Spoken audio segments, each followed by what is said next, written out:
నేను వాళ్ళని ఎప్పటికీ క్షమించను. వాళ్ళు నన్ను అంతలా బాధ పెట్టారు. బయటికి ప్రార్థన చేస్తున్నావు కానీ లోపల మాత్రం ఆ మనిషి మీద అసూయ, కోపం అనే విషయాన్ని మోస్తున్నావు. మరి నీవు చేసిన వేల తప్పులని దేవుడు క్షమించాలని ఎలా కోరుకుంటావు? బాప్తిస్మం తీసుకున్న నీవు క్రీస్తులాగా ప్రేమించాల్సింది పోయి పాత కక్షలని తలుచుకుంటూ నీవే కాల్చుకుంటున్నావు. పగ అనేది ఎదుటివారిని చంపే ఆయుధం కాదు, అది నిన్ను లోపల నుండి తినేసే ఒక చెదుపురుగు.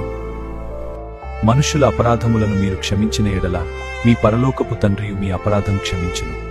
నీవు క్షమించకపోతే నీ ఉపవాసానికి, నీ ప్రార్థనకు అర్థం లేదు. ఈరోజు నీ మనసుని గాయపరిచిన ఆ మనిషి పేరు తలుచుకుని, దేవా నా వల్ల కావడం లేదు, కానీ నీ ప్రేమ కోసం నేను వారిని క్షమిస్తున్నాను. క్షమించడం అంటే వాళ్ళు గొప్పవాళ్ళని కాదు, నీవు దేవుని బిడ్డవని అర్థం. ఆ భారము దించే, నీ మనసు తేలికొతుంది. పగను వదిలేద్దాం, ప్రేమను పంచుదాం.